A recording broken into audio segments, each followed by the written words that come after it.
Quelle comédie. Quelle comédie. Quelle comédie. Quelle comédie. Quelle comédie. Quelle comédie. La Comédie Française présente L'Entretien, un podcast produit par Béline Dola et réalisé par Andrea Vilchange et Zélie d'Allemagne.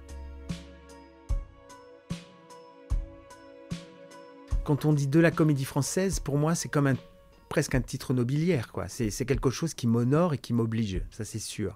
Je ressens ça très fort. Faire partie de cette maison, si ça me fatigue, c'est pas très grave, hein, c'est vraiment pas grave du tout même, parce que je suis tellement payé en retour, en bonheur, en satisfaction, en enrichissement. Je vous disais tout à l'heure que j'avais besoin qu'une chose me titille tout le temps, m'intéresse, m'enrichisse, soit une nouvelle expérience à chaque fois, et je ne suis jamais déçu de ce point de vue-là.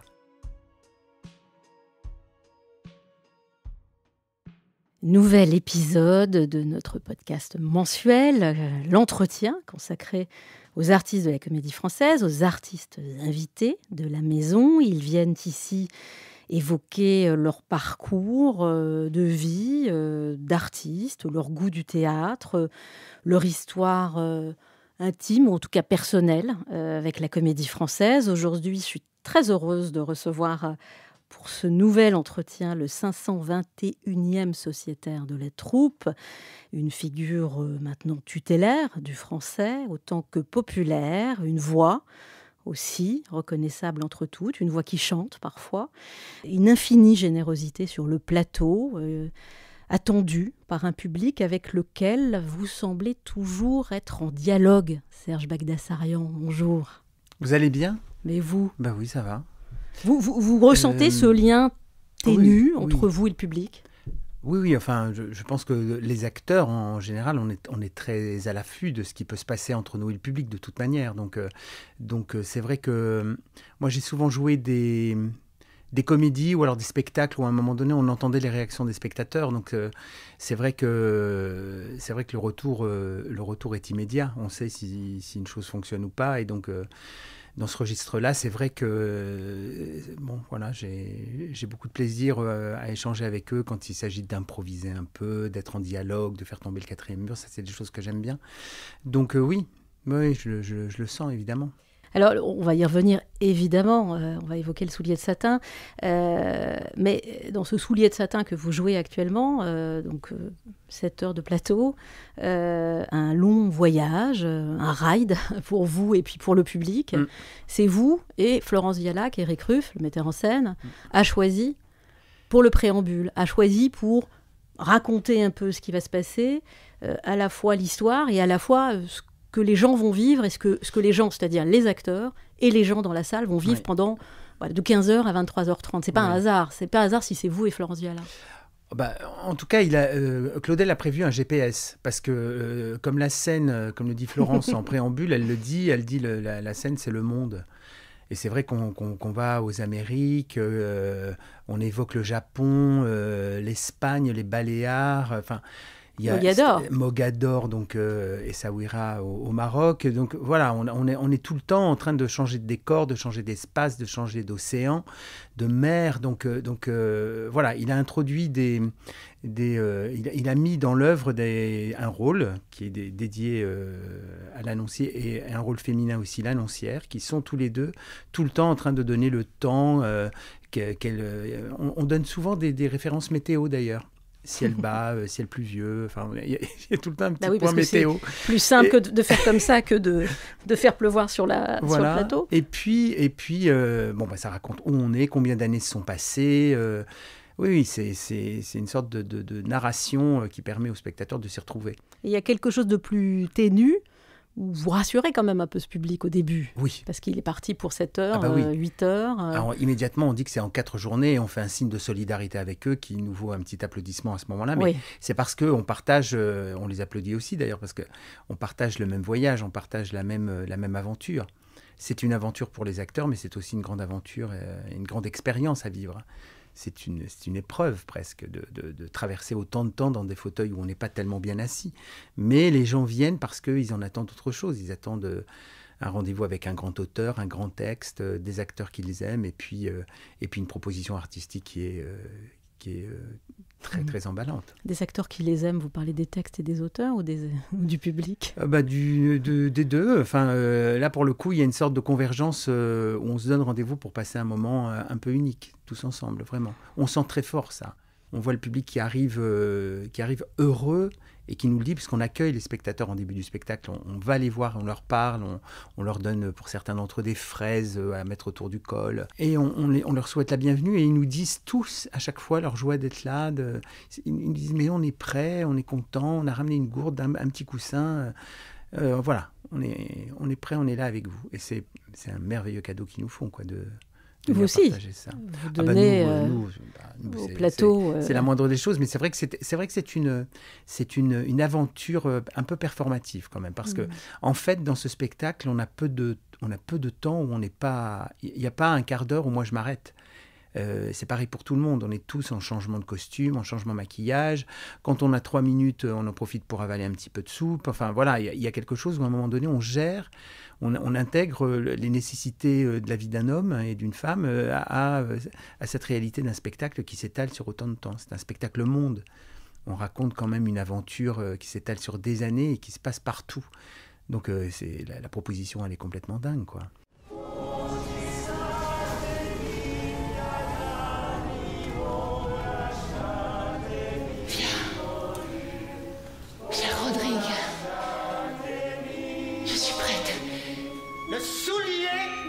De satin, action espagnole, en 4 journées. On va revenir un petit peu en arrière, avant le soulier de satin. En sortant du lycée, Serge Bagdasarian, vous étudiez la langue et la civilisation anglaise à l'université pour devenir professeur d'anglais en collège et en lycée technique à Dunkerque. Qui est le jeune Serge de l'époque? Qu'est-ce qui le touche? Quelle esthétique? Quel paysage? Quelle musique? Il ressemble à quoi? Il rêve de quoi? Moi, quand je sors de mes études, c'est les années 80.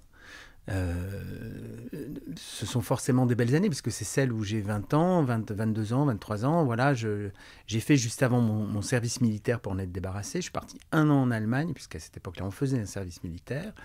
Et avant d'être professeur, depuis des années, depuis mon collège à moi, je rêvais de devenir soit professeur, soit acteur.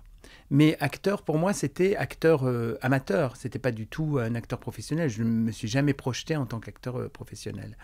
Donc, pourquoi? Parce que c'était pas dans votre écosystème intime. Parce que je n'avais pas l'idée que ça pouvait se réaliser. Je visais quelque chose qui était quelque chose de raisonnable pour moi dans mon avenir. C'était de faire des études, de devenir prof d'anglais. Avant ça, j'étais devenu surveillant. Je payais mes études comme ça. J'appartiens à un milieu ouvrier qui ne connaissait pas très bien le théâtre, plus le cinéma, mais pas tellement le théâtre. Donc, je ne savais même pas... j'avais idée qu'on pouvait faire un conservatoire, évidemment, mais comme j'avais appris avec des professeurs passionnés de théâtre. À l'école, en fait. À l'école, dès l'école élémentaire. J'ai toujours adoré ça. Quand je suis arrivé au collège, il y avait un petit club théâtre. J'ai fait partie de ce club théâtre. Après, quand je suis parti à la fac, c'était pareil. J'ai fait un peu de théâtre en même temps. Je suis arrivé à la fac, j'ai fait un peu de théâtre en anglais. Et puis au sortir de ça, j'ai eu une opportunité, j'ai tenté un peu ma chance et puis j'ai demandé une année sabbatique. Au bout de 2 ans de professorat. 2 ans de professorat et ça m'a été accordé, ce qui n'était pas... je pense que maintenant, ça n'est plus possible au bout de 2 ans de demander une année sabbatique. Enfin, je ne sais plus si c'était un congé sans solde. Enfin, bref, j'étais plus prof pendant 1 année et j'ai réussi à avoir d'autres propositions en tant qu'acteur après avec des troupes régionales. Vous avez pris une année sabbatique ou un congé sans solde parce que vous étiez happé par le théâtre? Parce que j'avais envie, c'est-à-dire que j'avais fait un petit essai avec une troupe à Avignon, on avait joué un spectacle qui s'était vendu énormément. Il a bien fallu à un moment donné me dire est-ce que je me fais remplacer, est-ce que je continue et puis après, il y a eu d'autres opportunités. Il y a un directeur de théâtre à l'époque à Lille, d'un centre dramatique jeune public qui s'appelait René Pillot, qui était un auteur aussi, qui m'a offert un contrat un peu plus long juste après, qui m'a permis de m'envisager comme ça pour 1 année entière dans une structure voilà, où j'allais faire du théâtre. Et après, ça ne s'est pas arrêté. J'ai eu énormément de chance. C'était... Vous étiez comédien ou vous étiez comédien et puis metteur en scène? Non, ou... comédien. Donc, vous, 2 ans de professorat, vous quittez la carrière. Ouais. C'est la fin de l'éducation nationale. Oui. C'est le choix de la vie d'artiste. Oui. Vous avez déjà du travail. Est-ce que quitter la fonction publique, le salariat, enfin un cadre, vous parliez de, je sais pas, année sabbatique ou congé sans solde, tout ça est très cadrant et cadré. Oui, oui. Est-ce que c'est difficile? Est-ce que J'étais vous êtes complètement- tellement jeune et tellement Bah oui, j'étais- emballé que J'étais vous... inconscient, j'étais complètement inconscient. Enfin, aujourd'hui, il y a un jeune homme qui me dirait, voilà, je vais lâcher l'éducation nationale pour aller tenter 1 an comme ça. J'aurais mauvaise grâce à lui dire c'est une erreur, mais enfin, quand même, quand je me pose 2 minutes la question, c'est pas la décision la plus cohérente, quoi. Enfin, à un moment donné, c'est un pari sur l'avenir incroyable. Mais je crois que j'avais envie de tenter ça pour ne rien regretter. J'avais envie de me dire, tiens, cette chose-là, j'aurais vécu 1 année. J'aurais vécu 1 année de ça, de cette vie-là, et après, je redeviendrai prof, quoi. Et la vie a choisi pour moi. Donc c'est pas, j'ai fait un choix à un moment donné en me projetant sur 1 année, et puis tout s'est enclenché de manière un peu merveilleuse par la suite. Vous dites la vie a choisi pour moi, c'est-à-dire que vous aviez du travail. Vous aviez du J'ai travail. jamais arrêté de travailler, en fait. J'ai toujours travaillé en tant qu'intermittent du spectacle pendant plus de 20 ans. J'ai eu beaucoup d'opportunités, beaucoup de chance. Il se trouve que dans le Nord, à cette époque-là, il y avait énormément d'opportunités de travail. Il y avait beaucoup de troupes, il y avait une vie culturelle très intense. Et j'ai travaillé avec 3 ou 4 compagnies qui sont devenues mes familles de théâtre. Et ça suffit pour remplir des années et des années de travail. Donc Vous travaillez, notamment avec le théâtre de la Licorne. Oui, ça c'est mon grand souvenir de théâtre avec la compagnie Joker. C'est 2 compagnies qui ont été très importantes pour moi. La Licorne, c'est Claire d'Ancoine qui faisait ça, qui est une très grande metteuse en scène, une visionnaire, une plasticienne aussi. Et c'est quelqu'un qui m'a happé dans son monde de masques contemporains, d'objets, presque d'arte povera, c'est-à-dire qu'on utilisait énormément d'objets recyclés, on en faisait des rhinocéros taille réelle, enfin on a fait des choses incroyables, on a fait des choses dingues avec elle. Et c'était des expériences de théâtre très, très enrichissantes. Parce que c'était pas du théâtre tel que... Enfin, c'était pas un format classique de théâtre tel qu'on peut l'entendre. C'est-à-dire un rapport au texte privilégié qui fait que l'acteur se construit par rapport à une œuvre, un texte, un rôle, un metteur en scène. Là, c'était, je pense, exactement le contraire. On part d'une forme, on part d'un résultat à atteindre tout de suite, qui est un résultat visuel, avant que d'ouvrir la bouche. Il faut qu'il y ait une silhouette qui fonctionne avec le masque et un corps très expressif. Et j'ai beaucoup appris. Et maintenant, quand on parle, par exemple, de mes mains qui sont expressives et des choses comme ça, moi, j'ai appris tout ça grâce au masque. C'est une formation... Le théâtre d'objets, c'est cela? Parce Oui. que j'ai lu ça Oui. au détour de l'interview de vous. Oui. Théâtre d'objets, c'est quelque chose... c'est ça? Ça part du formel et du plastique pour aller vers le texte, Mais c'est-à-dire ou l'expression corporelle? On part, par exemple, on avait monté un spectacle qui s'appelait Un monsieur très vieux avec des ailes immenses, qui est adapté d'une nouvelle de Gabriel Garcia Marquez. On a monté ça en se posant des questions de savoir comment on allait faire voler un ange, parce que c'est l'histoire d'un ange, d'un vieil ange qui tombe en Amérique du Sud et qui est exploité dans une sorte de zoo. Enfin, il a une vie absolument terrible jusqu'au jour. À la fin de l'histoire, il en a assez, il s'envole. Et cette histoire, on l'a construite à travers des ambiances qui sont dans l'œuvre de Marquez, qui sont des ambiances de pluie diluvienne, une ambiance de boue, une ambiance de poulailler, parce qu'on le met dans un poulailler, c'est un ange, donc c'est une volaille. C'est une vision de l'humanité assez sombre, et en même temps, tout le temps éclairée par une grande humanité. Eh ben, on s'intéresse d'abord, oui, à la forme. Tout le temps à la forme, à des... Voilà, trouver comment on va faire pour avoir un rendu sur des choses. Et après, on construit. Après, on s'intéresse au texte. Après, on construit l'histoire. Une fois qu'on a trouvé les moments visuels un peu importants et qui nous touchent et qui sont forts. Et voilà. C'est drôle, vous en parlez au présent. Bah oui, parce que Claire Dancoine continue à travailler, parce que j'ai pas coupé le lien, on se voit encore assez régulièrement, et c'est une compagnie pour laquelle j'ai toujours un œil très, très attentif. Ça a été une femme très importante pour moi, et ça l'est encore. Vous rencontrez aussi Mario Gonzalez, Oui. qui est un maître du masque, des marionnettes. Oui.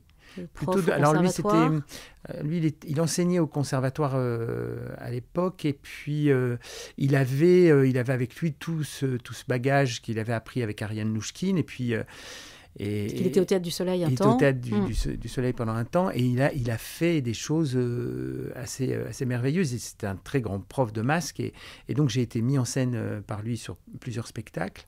En particulier un qui s'appelle Très tôt impromptu. Ça a été une grande expérience aussi pendant des années. C'était assez terrible parce qu'on était derrière le rideau et en masque. Moi, j'interprétais le docteur et on ne savait pas ce qu'on allait dire la seconde d'après, tous les soirs. C'était un spectacle à 100% improvisé.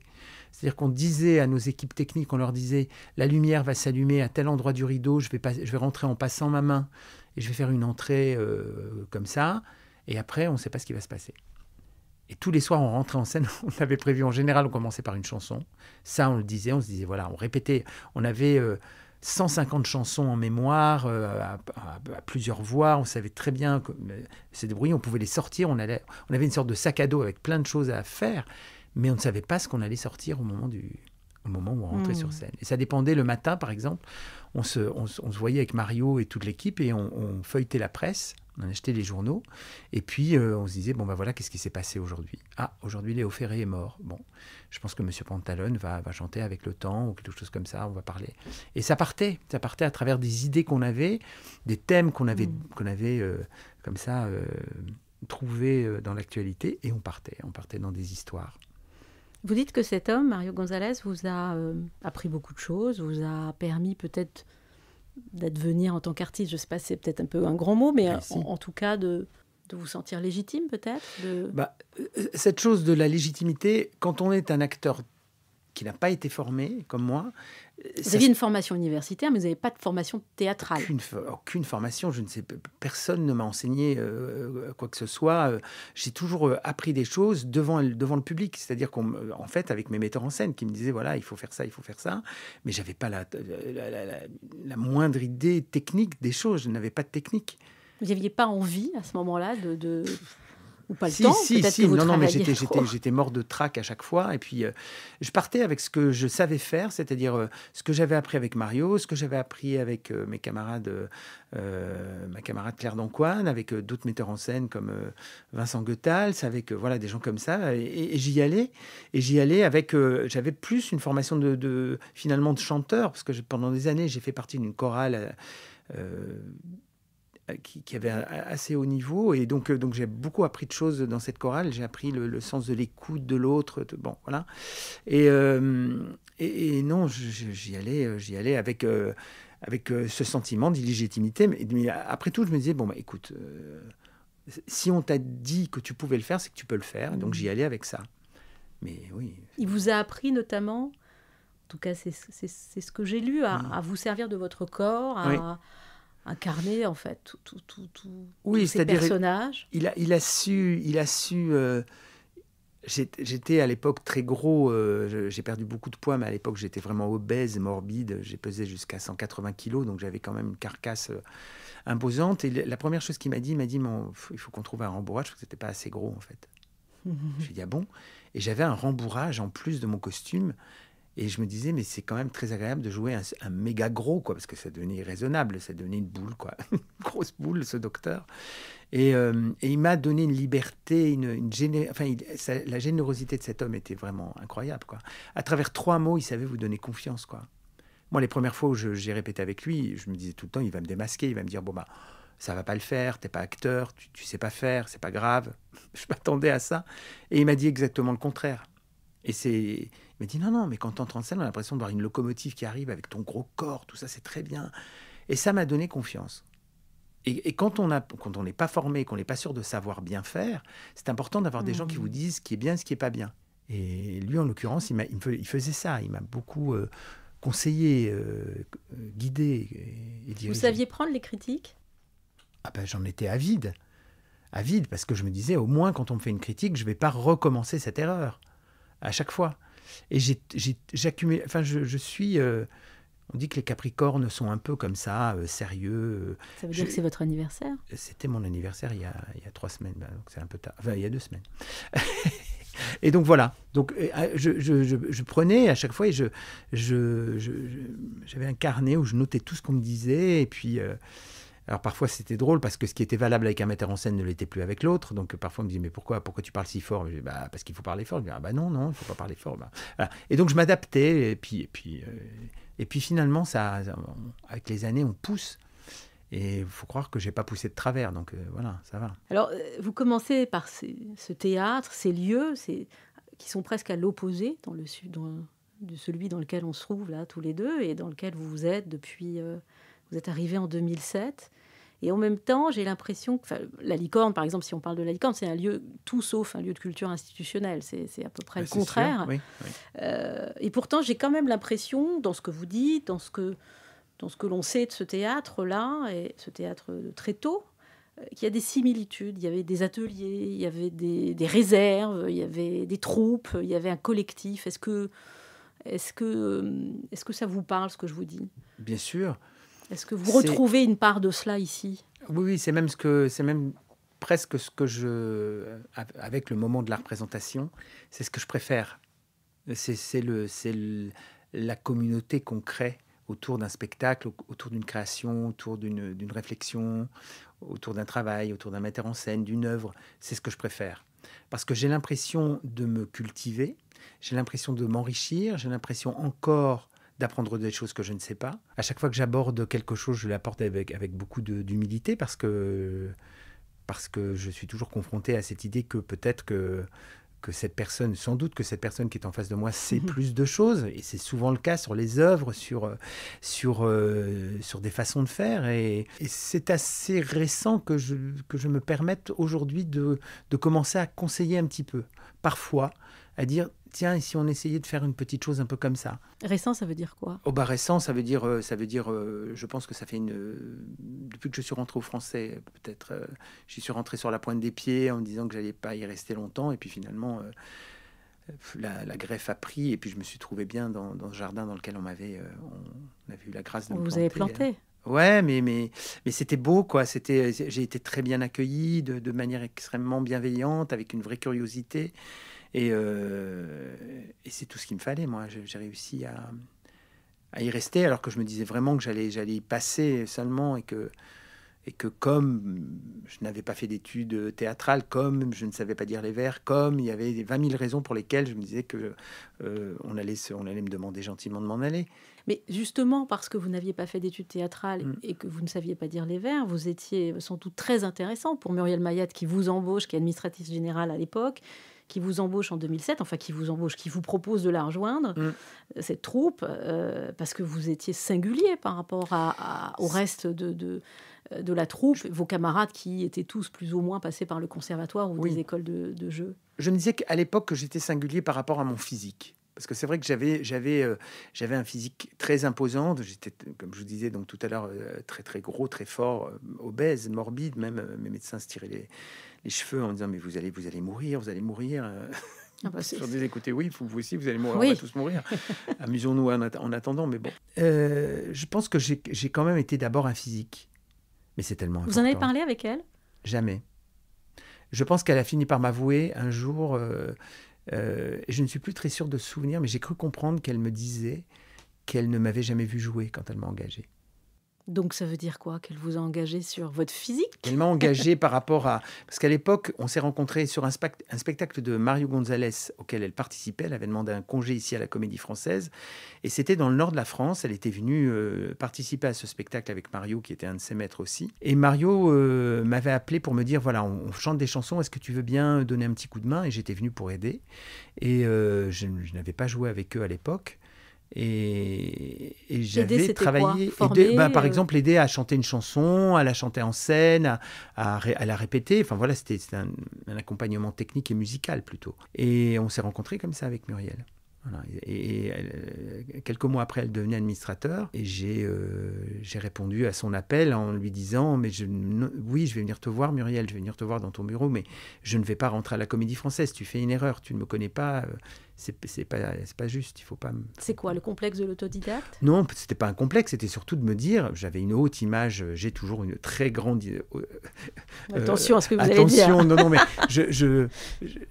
pour moi, de l'extérieur, c'était vraiment une maison où il fallait avoir fait des études, quoi. On ne pouvait pas rentrer si on n'avait pas... De la même manière qu'à l'Opéra de Paris, on n'engage que des gens qui ont fait, qui savent particulièrement bien danser et qui ont fait des années d'école de danse. Et je n'imaginais pas autre chose à la Comédie Française. J'étais vraiment très, très ignorant parce qu'il y avait déjà des acteurs qui étaient dans cette maison et qui n'avaient pas fait d'école. Il y en a encore aujourd'hui. Et il y en a plein qui ont fait de très belles carrières et qui n'ont pas été reçus au conservatoire et qui n'ont même pas fait d'école. Donc, voilà.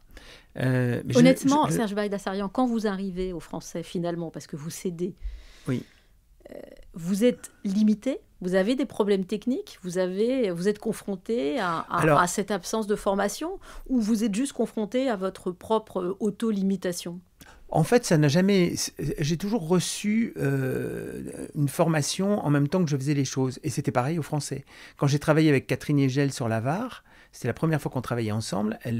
J'avais un rôle un peu petit, donc elle m'a dit « Mais est-ce que tu veux être mon assistant? Comme ça, tu viendras en répétition, tu verras comment je travaille. » Et ça a été très riche pour moi de faire ça. J'ai beaucoup appris sur sa façon de diriger les comédiens. Et par exemple, quand elle me reprenait sur mes « et » ouverts, mes « et » fermés, mais sur des choses techniques sur la langue de Molière, sur cette langue du 17e, ben voilà, j'ai appris en faisant. Elle me disait, non, là tu te trompes, faut pas dire ça comme ça.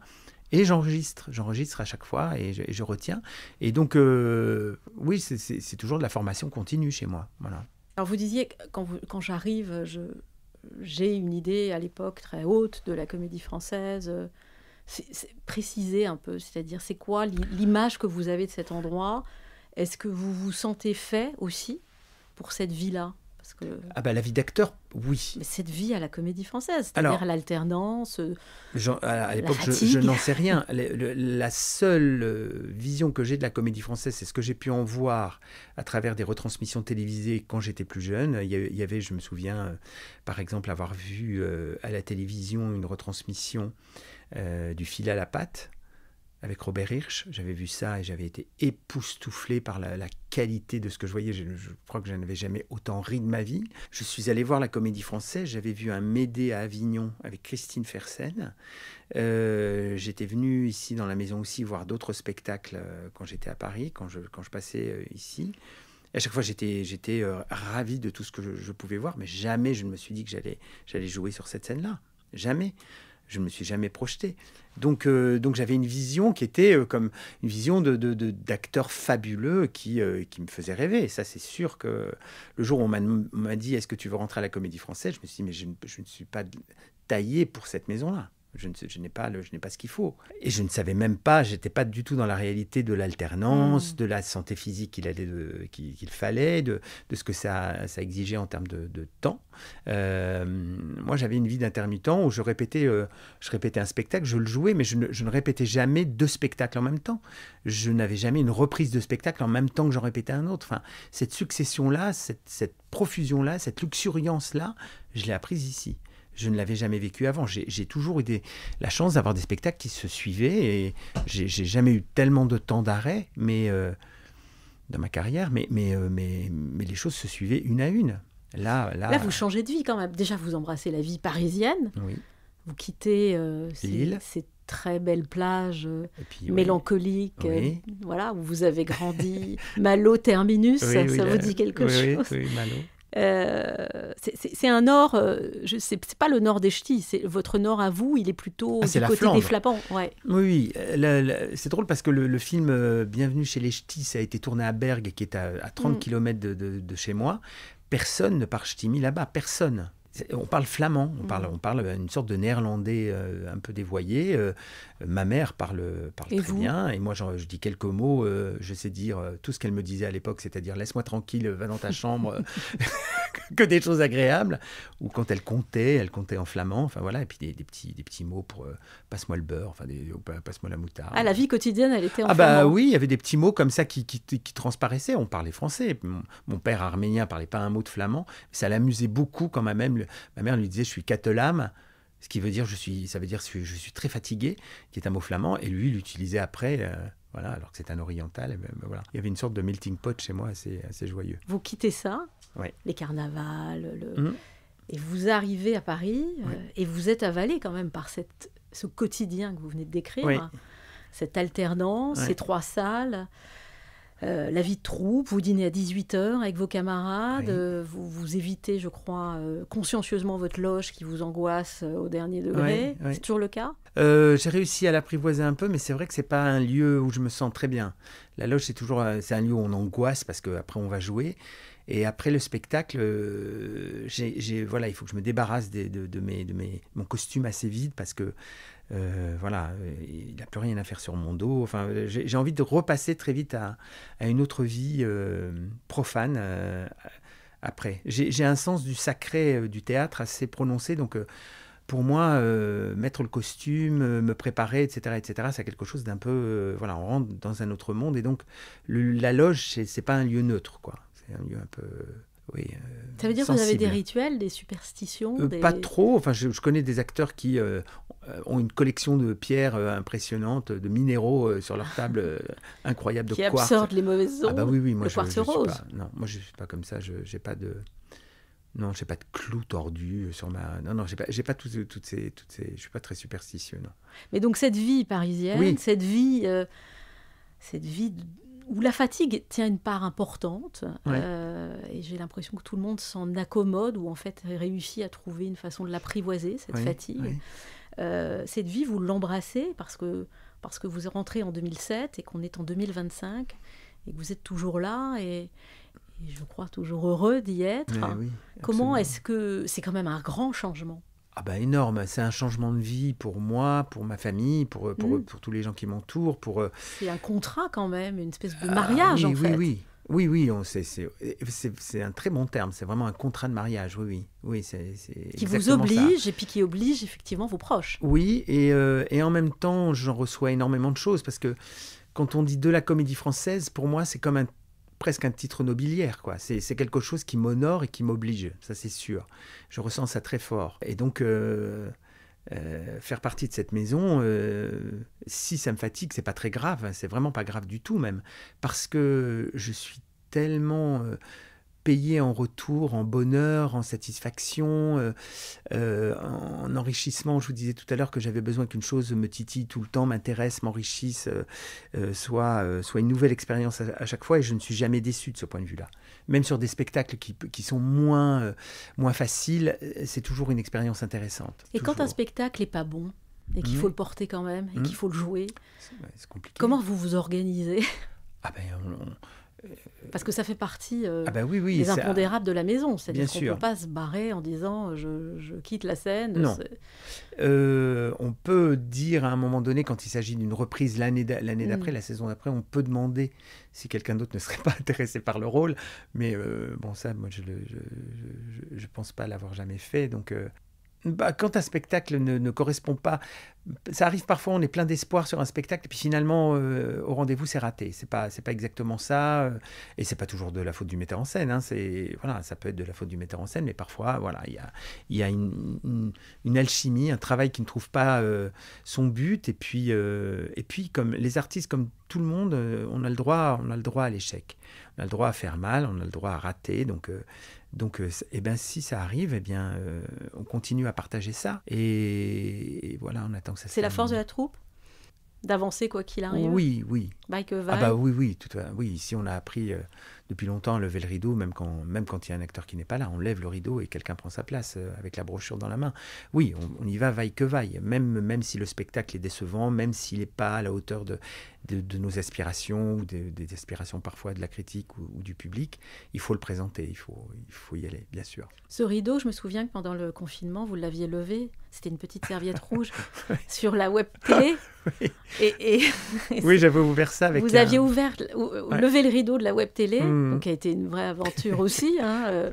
contrainte, mais finalement, il en est sorti quelque chose de vraiment Oui. singulier. Oui. Et c'est vous, encore une fois, qui leviez le rideau, et je crois que c'était une petite serviette de toilette. C'était une petite serviette, vous savez, D'invité. les formats invités, là, voilà.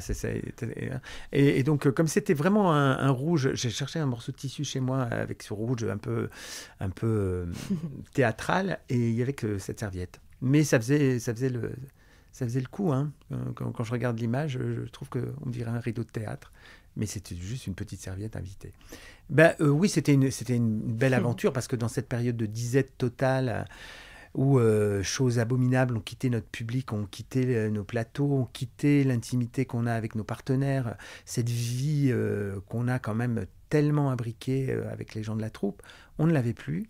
C'était un sevrage terrible. Et donc là, on s'est mis à développer des choses sur Internet, parce qu'il y avait une nécessité d'abord de donner à manger à notre public intellectuellement, c'est-à-dire d'avoir encore un échange là un peu plus littéraire ou un peu plus personnel sur la vie de chacun. On parlait de l'enfance, de l'art pour chacun des acteurs.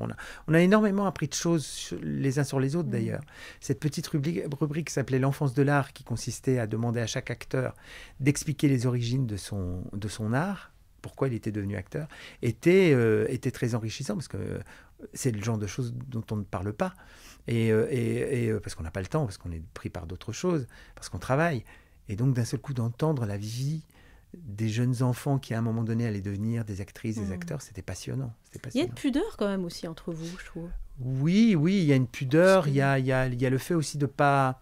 Dans ce travail-là, comme n'importe quel être, malheureusement, on porte tous parfois des choses plus ou moins difficiles. Et dans le travail, c'est compliqué de le donner en partage, ça.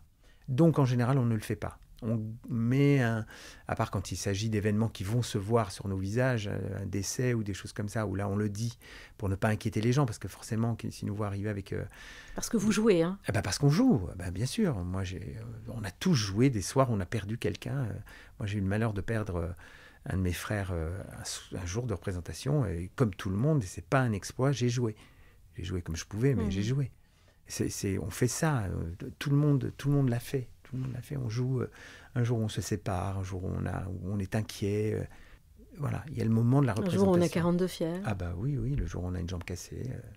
Elsa Le Poivre avec des béquilles joue, bien sûr. Pour revenir 2 secondes sur cette web télé, vous dites on avait cette nécessité de continuer à travailler, mais dans des conditions extrêmes, qui était le confinement, finalement vous avez vécu ce que vivent des tas d'artistes qui ne peuvent pas travailler parfois parce qu'ils n'ont pas de travail, parce que vous avez à la fois la fatigue, mais à la fois cette richesse artistique qui fait que vous travaillez quasiment tout le temps. Oui, évidemment. Avantages et inconvénients de la comédie française. Comme tous les acteurs ici, on est connecté avec ce qui se passe à l'extérieur, avec la réalité du métier à l'extérieur, avec toutes les difficultés inhérentes à ce métier, qui est, de toute façon, on le sait, quand on choisit un métier comme celui-là, on rentre dans une profession où il y a énormément de chômage, où il n'y a pas beaucoup de travail, on le sait. Donc, oui, pour le coup... Et vous avez connu, pas la précarité, puisque vous travaillez beaucoup, mais 20 ans d'intermittence. Donc, c'est un monde qui vous est plus que familier. Oui, bien sûr. Donc j'entendais à l'extérieur des gens qui me disaient tiens, telle compagnie est en train de s'arrêter, tout ça. Je me disais mais c'est quand même compliqué là, parce que ça va être des propositions, des familles de théâtre. Il y en a pas tant que ça dans le Nord, il y en a beaucoup, mais bon, si elles disparaissent les unes après les autres, c'est du travail en moins pour tout le monde, et c'est la réalité de ce qui est en train de se passer, malheureusement. Et je suis attentif à ça, évidemment. Je ne suis pas déconnecté de mes amis et de ce qu'ils vivent. Donc, et je mesure, bien sûr, le privilège que j'ai. Je me sens très privilégié d'être dans une maison comme celle-là, de travailler avec des grands artistes, de travailler avec des partenaires immenses, et d'être dans une maison d'excellence. Ça, je sais que je suis un privilégié. Un artiste qui ne joue pas, à quoi il pense ? Écoutez, il pense à trouver une solution pour jouer quand même. Et pour se dire, moi je sais que les quelques moments, il n'y en a pas eu beaucoup, j'ai eu cette chance-là, où je n'avais pas immédiatement un travail, où par exemple j'avais 2 mois, 3 mois sans rien.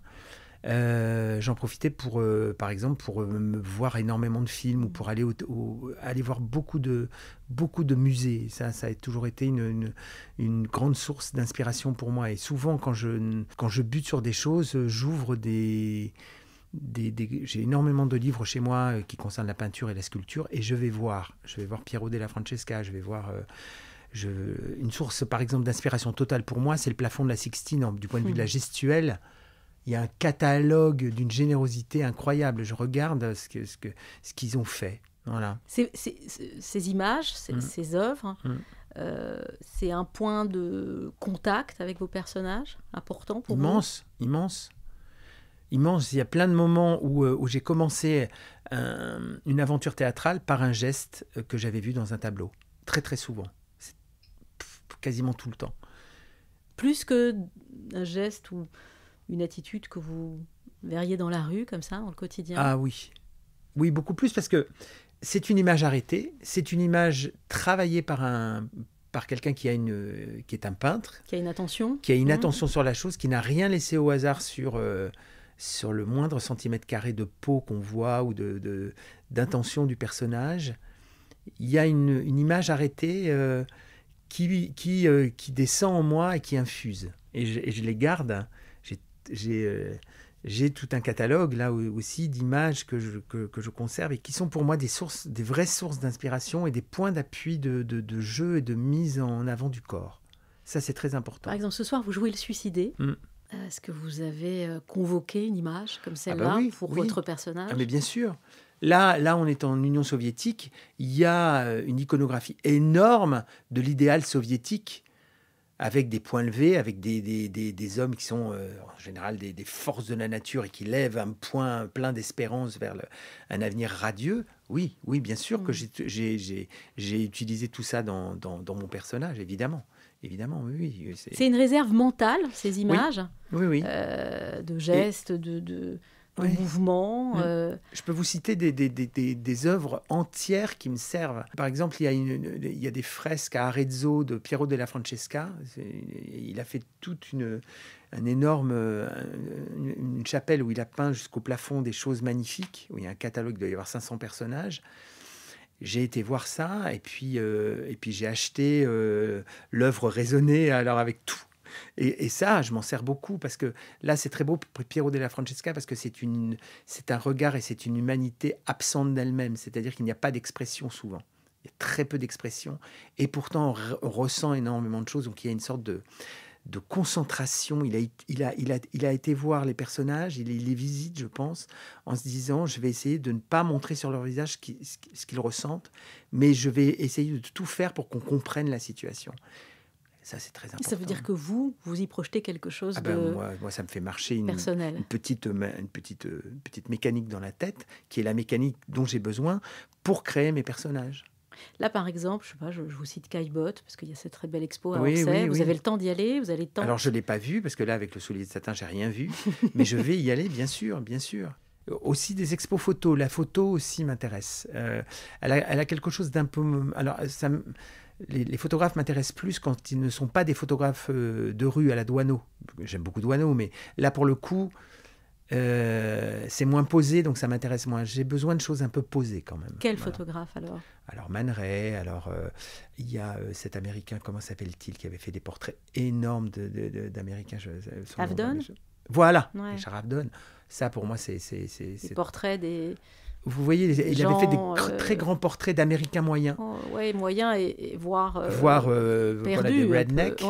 Et c'est fascinant, ces regards, ce qu'il y a dans tous ces regards, et la façon qu'il a de les faire poser au sortir de leur travail, sans affaîtrie, avec beaucoup de photos assez crues d'ailleurs, assez impitoyables.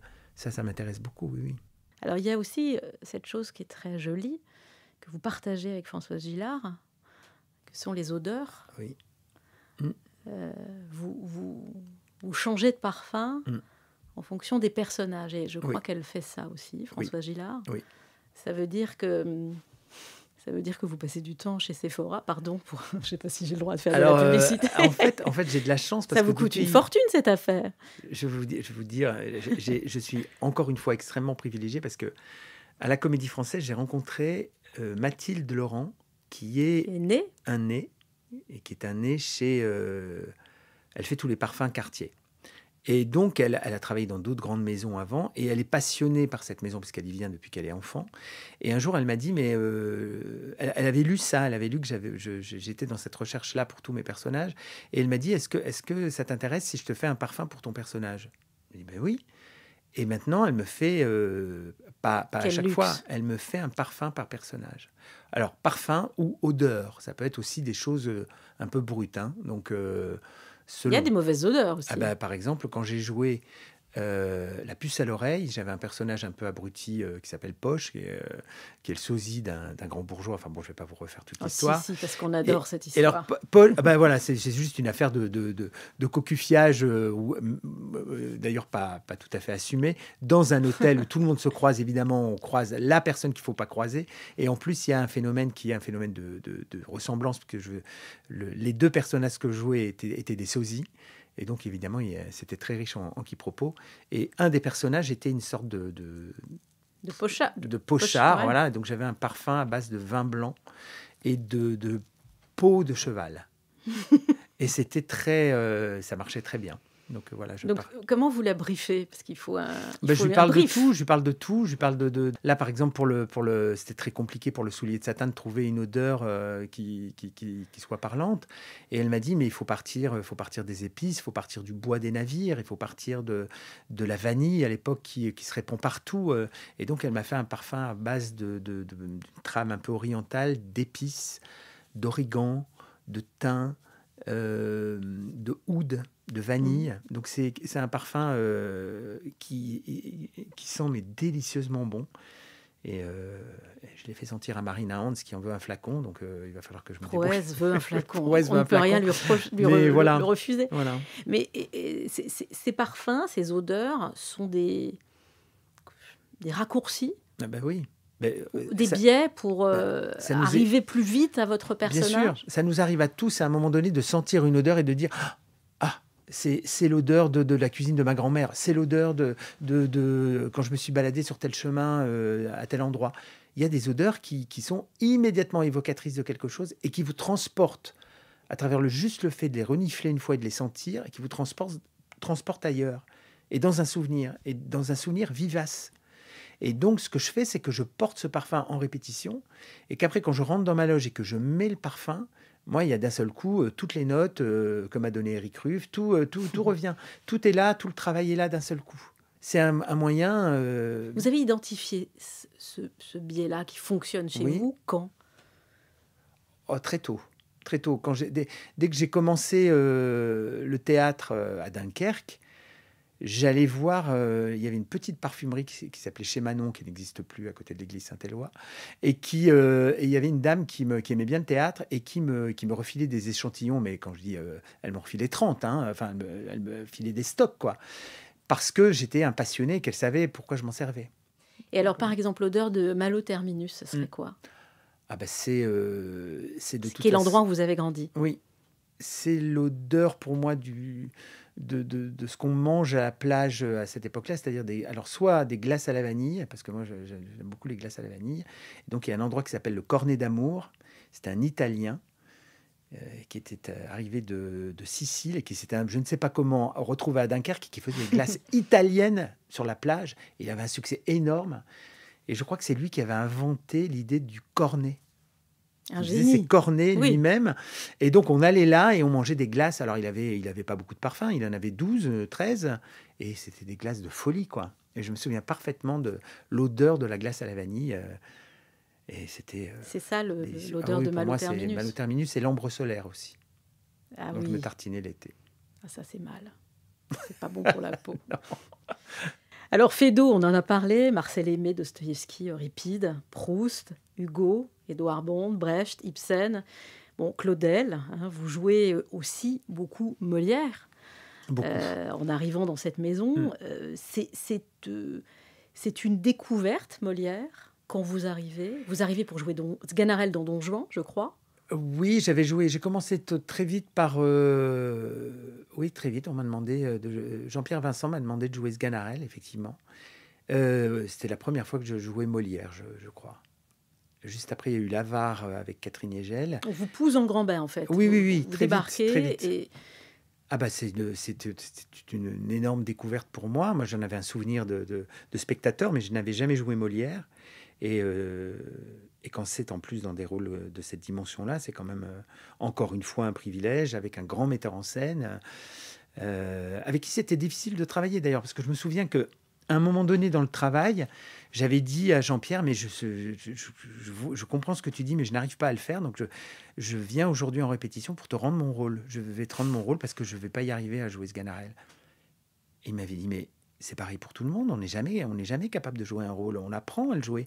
Et tu vas l'apprendre avec moi, et moi je vais te dire comment faire, et on va le faire ensemble. Et il m'avait redonné confiance, mais parce qu'à un moment donné, là, le sentiment d'illégitimité par rapport à un grand metteur en scène comme lui, très vite, au bout de 15 jours, je lui ai rendu le rôle, et il me l'a re-rendu. Et il a bien fait, parce que sinon... il a refusé la démission. Il a refusé la démission. Mais oui, je pensais pas y arriver du tout. Hein.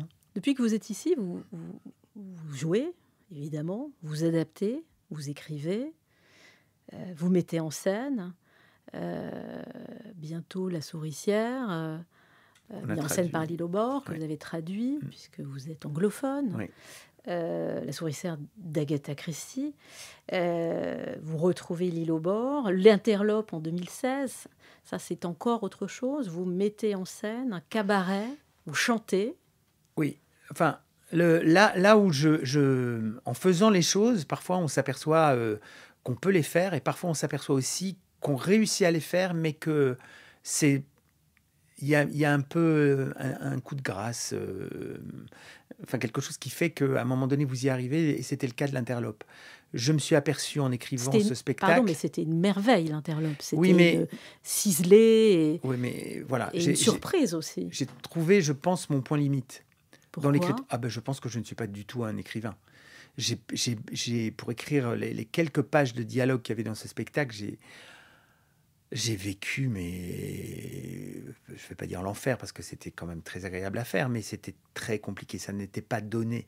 Je n'ai pas cette chose où à un moment donné, une chose c'est coule l'enfer, de moi. Serge Bagdasaryan, pour tout le monde. Alors là, moi, parce que c'était un spectacle, vous savez, c'était un spectacle d'1h30, mais j'ai l'impression que j'ai mis tout ce que je pouvais y mettre, et que je serais incapable d'écrire autre chose. Je crois que je serais vraiment incapable. En plus, j'ai écrit sur quelque chose qui était très intime par rapport à moi, qui est le travestissement, qui est moi, j'ai pas du tout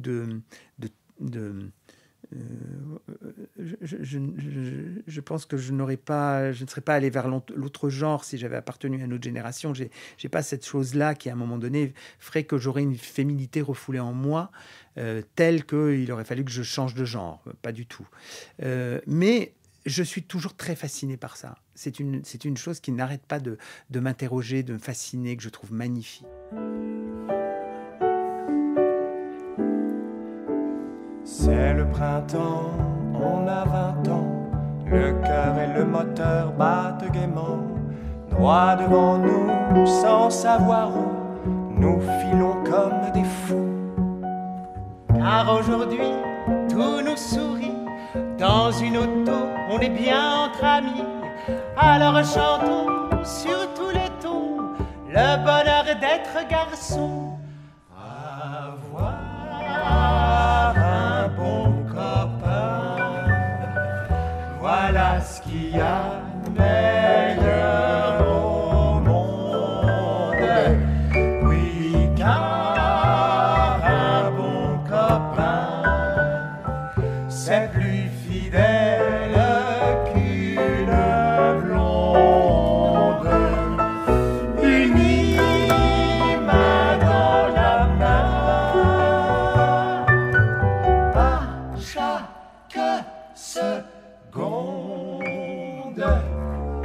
on ride ses chagrins quand on possède un bon copain.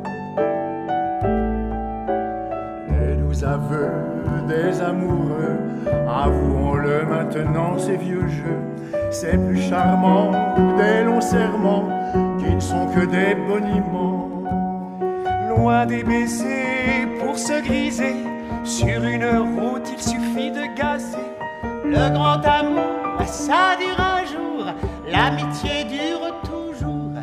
Avoir un bon copain, voilà ce qu'il y a de meilleur au monde.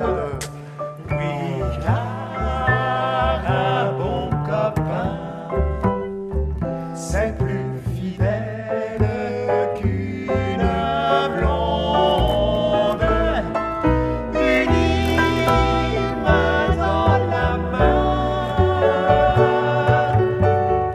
à chaque seconde, on rit de ses chagrins quand on possède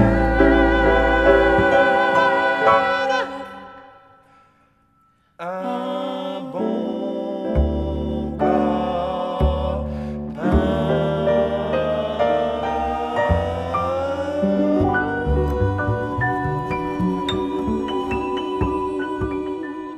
Vous avez dit que vous vouliez jouer Médée.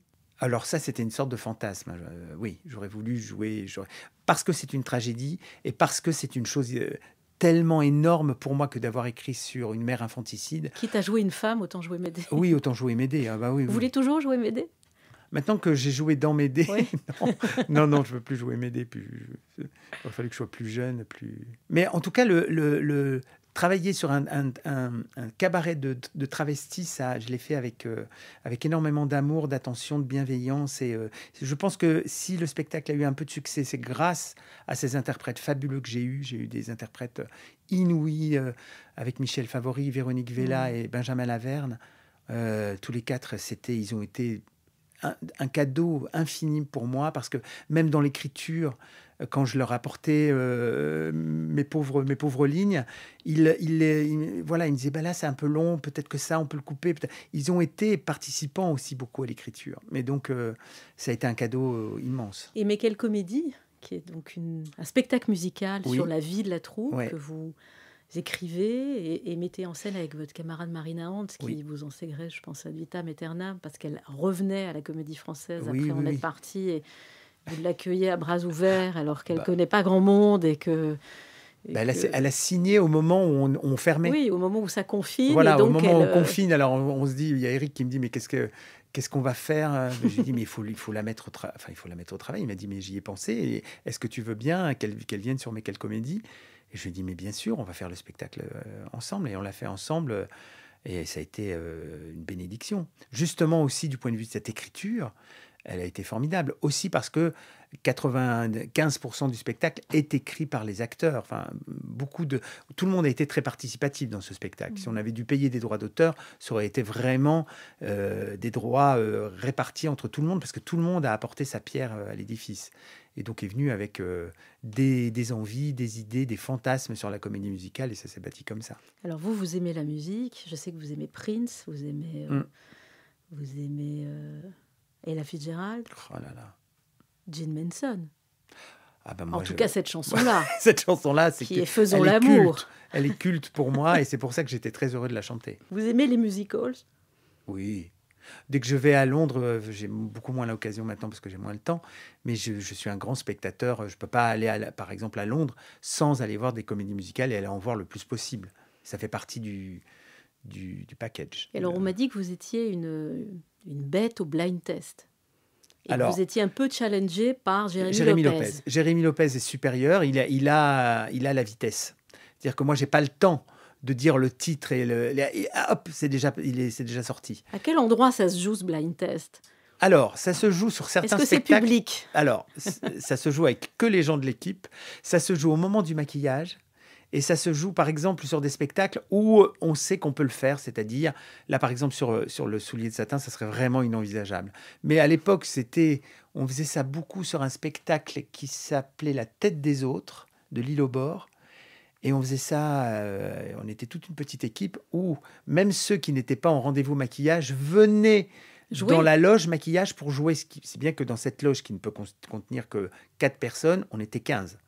On était 15 Et on se tenait, et c'était à celui qui répondait le plus vite. Mais moi, je me suis laissé dire que, en fait, c'était peine perdue. C'est-à-dire qu'il y avait un combat de titans, vous et Jérémy, C'est vrai. et que les autres étaient là pour compter les points. C'était un peu humiliant, oui, quand même. Oui, mais c'est très bien. C'est très bien. Non, oui. Vous êtes bon sur quel registre?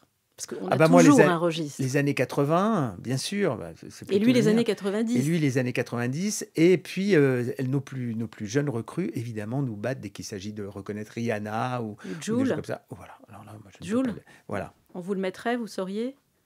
Non. On va vous former. Oui. Vous ne pouvez pas rester comme ça, Je veux bien être Serge formé. Bagdasarian. On en a parlé plusieurs fois. L'île au bord, elle croise votre chemin un certain nombre de fois depuis que vous êtes ici. Oui. J'ai quelques fidélités dans la maison. Par exemple, Éric Ruff, j'ai fait tous ses spectacles, j'ai eu ce bonheur-là.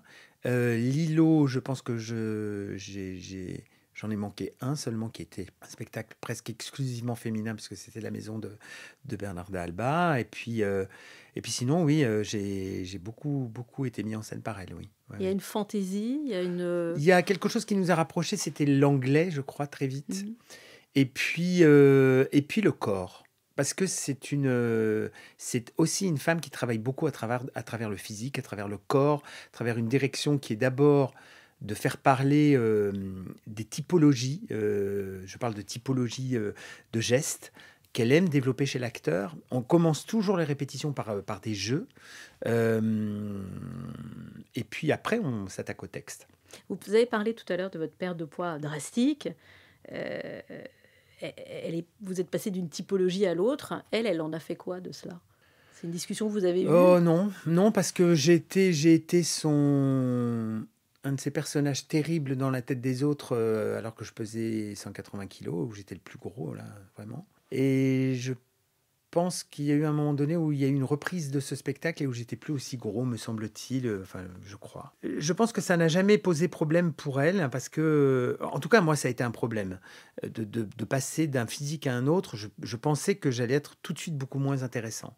Et que j'allais perdre des rôles, et que j'allais perdre l'attrait que je pouvais exercer auprès des metteurs en scène. Voilà, j'étais assez inquiet de ça, mais j'avais pas le choix. Il fallait que je perde tout ce poids.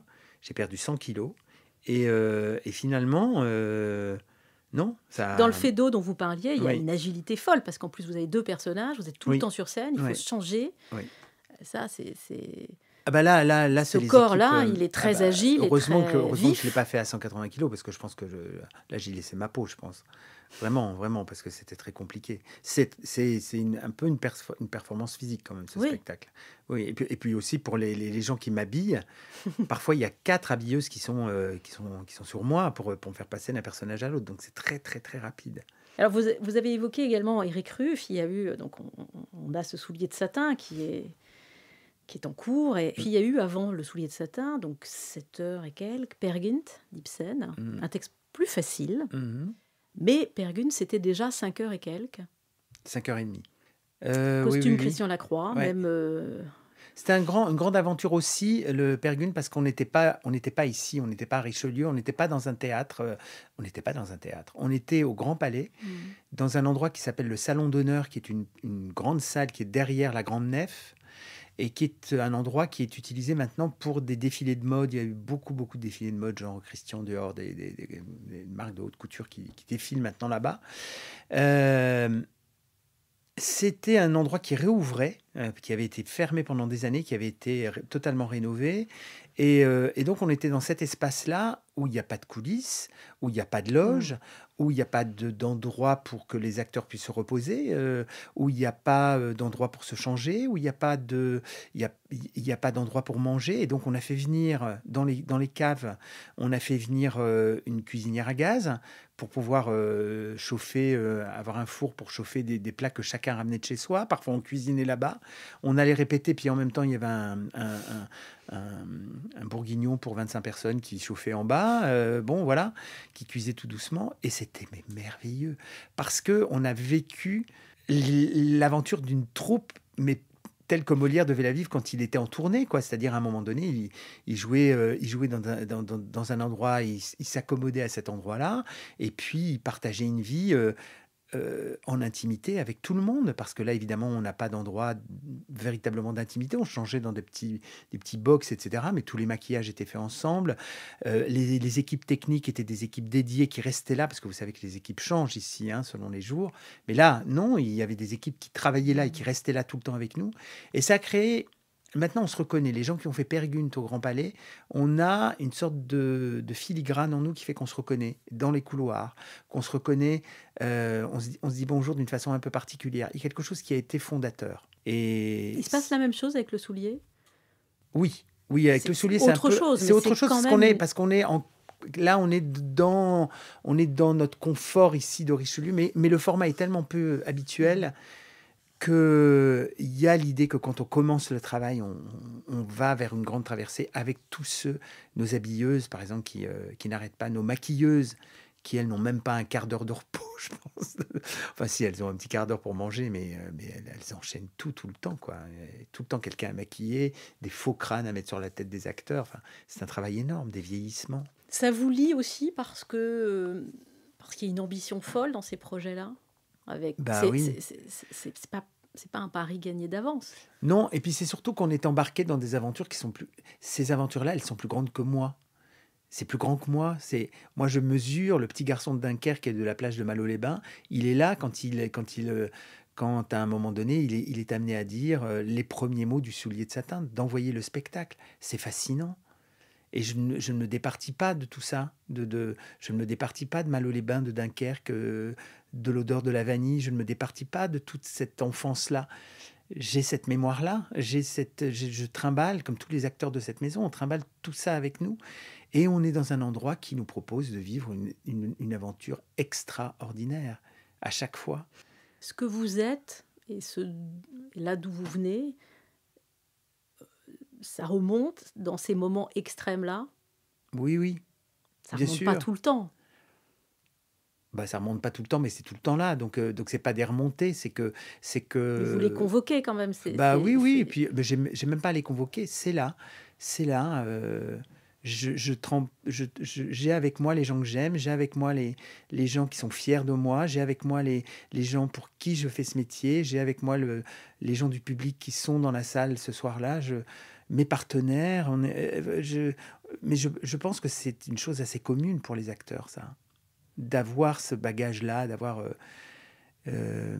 ça représente beaucoup de choses. Par exemple, pour ma famille, ça a été très important que je rentre à la Comédie Française. J'allais vous le demander tout à l'heure quand vous disiez quand même la Comédie Française, c'est comme un label tellement prestigieux. Ouais. Votre famille, justement, Serge Bagdasarian de la Comédie Française. Alors, moi, ma mère m'a dit, elle m'a avoué que en pour elle, j'étais devenu acteur quand j'étais rentré à la Comédie Française. Alors, ça m'a un peu vexé sur le coup, parce que je me suis dit, ça fait quand même des années que tu viens voir mes spectacles et que tu es toujours très contente et que tu me dis, parfois elle était moins contente, mais bon, peu importe.